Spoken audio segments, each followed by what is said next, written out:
Hello, everyone, and welcome back into the GSMC Fantasy Sports Podcast, brought to you as always by the GSMC Sports Network. And before we get into our second segment of the day here on today's show, I do want to remind you that throughout the show's duration, if you wish to contribute and interact with the show more directly, consider making yourselves available to the Super Chat, Super Thanks, and Super Stickers features here on YouTube or through our website, gsmcpodcast.net, to leave a tip or donation or a comment, question, or concern you may have throughout the show as well there. But here on YouTube, anything that you contribute is greatly appreciated, which makes this show that much better. But without further ado, let us jump right into our second segment of the day, going over some fantasy starts of the weekend in the NFL. Now, I try to keep the segment as diverse as possible, but no week in the NFL thus far has been as diverse in unsung heroes as this one, let's just say.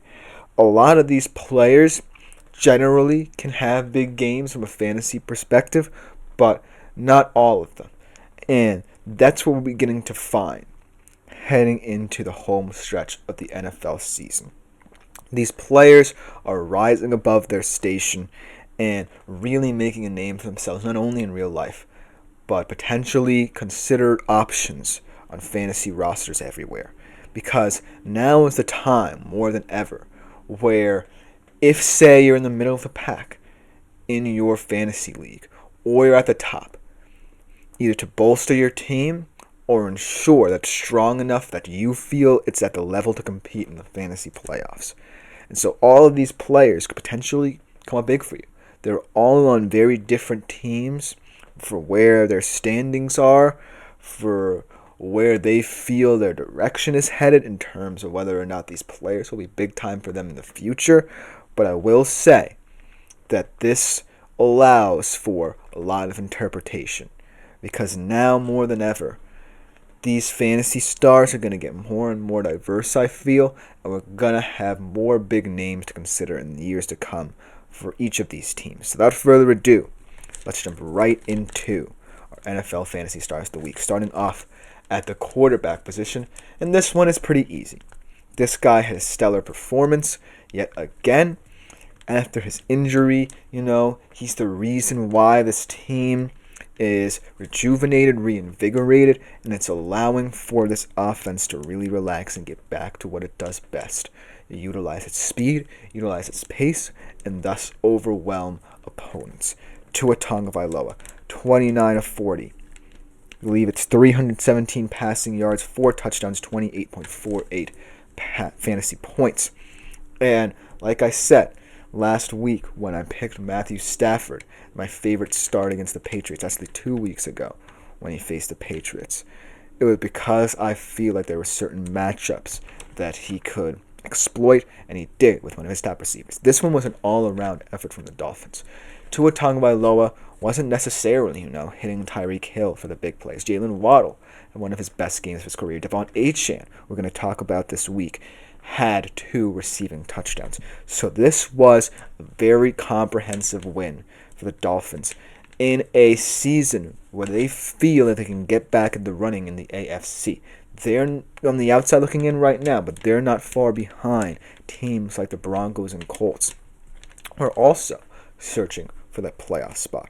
So look for this Dolphins team to be dangerous and for Tua to continue to put up performances such as this to keep this team in playoff contention. And not for nothing, I have a lot more hope now than if Tua immediately came back and tried to force the ball to Tyreek Hill. Because now I know that the issue wasn't, Skylar Thompson and Snoop Huntley not being utilized correctly. It was just that they were terrible in the system. And I was starting to doubt Mike McDaniel a little bit because of the fact this offense was too stagnant without Tua.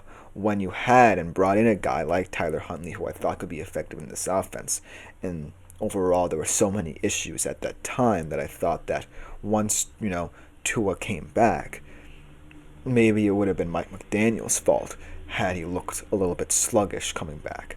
But kudos to Mike McDaniel for continuing to develop and grow this team no matter what adversity hits it, because that was my main worry.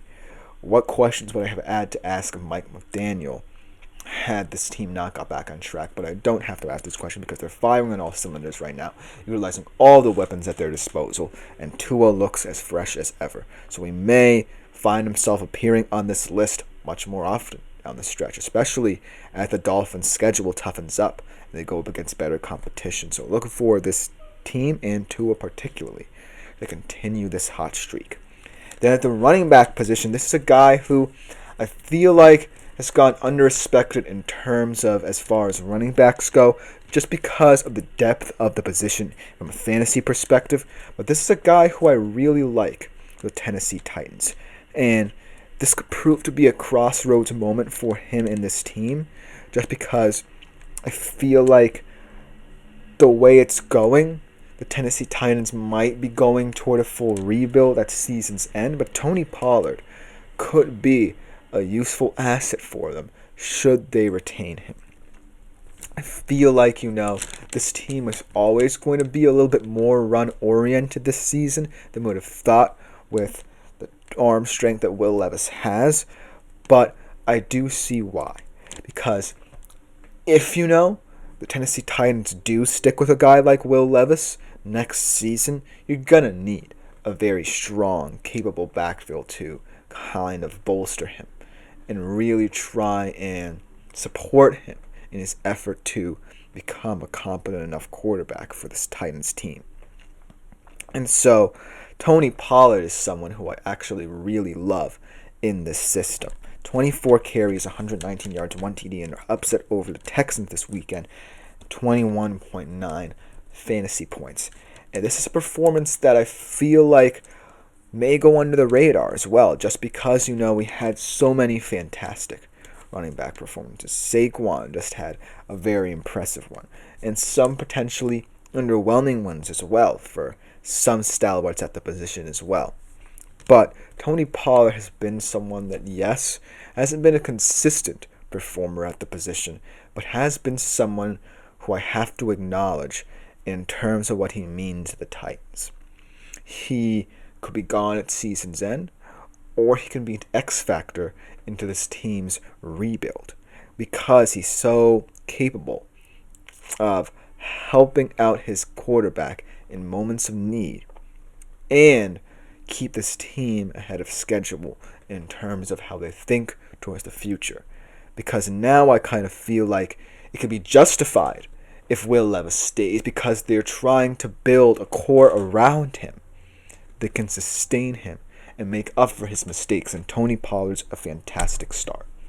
So this performance might be an outlier in a very weird season for him, but it's a performance that I feel like adds itself to what this Titans team can look like in the future. So kudos to Tony Pollard, kudos to this Tennessee Titans team, potentially organization for moving forward and looking toward the future of how to develop this team. And another running back who I have to acknowledge, a guy who is a part of a two-headed monster in one of the best backfields in the NFL. Jahmyr Gibbs, 21 carries, 90 yards, 2 touchdowns, 24.9 fantasy points. This was an underwhelming game overall for the Lions offense. So you needed either one of your running backs to step up, and both of them did. David Montgomery chipped in with a short touchdown, and Jahmyr Gibbs, so versatile. That's the reason why I feel like this tandem, you can't go wrong with either of them.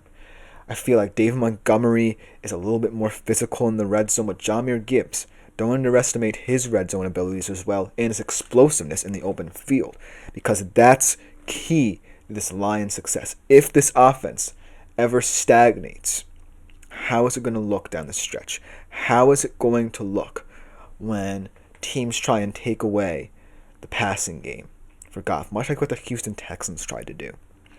So you're going to have to figure out ways to diversify this offense, and one way is just by sticking with one of the NFL's best rushing attacks and going with your guys. Because in that moment, even though the Colts really didn't seem to put up a fight, this could have been a much closer game had not David Montgomery and Jahmyr Gibbs been on the Detroit Lions. They're such difference makers that this could become a highly different team without them, right? You take them away, and all of a sudden it could become a little bit too one-dimensional. But because of these two guys, it makes it so difficult to defend this team for a full 60 minutes. And so I have to award either one of these running backs could have done this award, but I have to award Jahmyr Gibbs just because on the day he was the difference in this one. And it's no disrespect to his teammate, David Montgomery, but Jahmyr Gibbs had 2 touchdowns to his 1, so I had to kind of give him the nod in terms of his production, both in real life and in fantasy. And last but not least, perhaps the surprise fantasy star of the week, a guy who's been kind of sliding under the radar in this Chiefs receiving core, someone who I kind of view as an all-reliable target whenever he is called upon to step up. But how about Noah Gray these past few weeks? Really a catalyst in these 2 games where the Chiefs face some stiff competition. One from a very expected place where they're winless against the Buffalo Bills, and chances were many people thought they were going to lose this game anyway.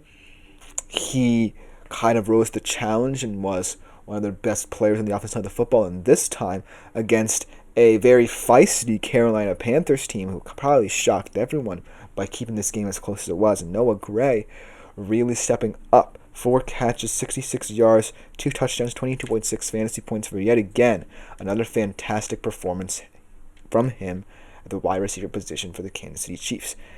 And it may not continue because of the Chiefs' versatility, because of the fact that they acquired DeAndre Hopkins to truly diversify and really elevate this receiving core. But Noah Gray, it's good to know the Chiefs, no matter who they circulate through, feel like they can rely on these guys, because it looks a lot different now than it did last year, right? That's where they're dangerous. Yes, it was not a good loss 2 weeks ago against the Bills, but I'm still counting on this team. And Noah Gray could be a big part of this because of the fact he just steps up when his team needs him. That's potentially all you can ask for one of the most unsung stars on my list ever. And so that will conclude my NFL Fantasy Stars. Coming up, we stick with the Fantasy Stars theme and move over to the world of college football. Week 13 was very chaotic, and that's a lot of interesting performances to go over there. So don't go anywhere. We'll be right back after this short break. Looking for your day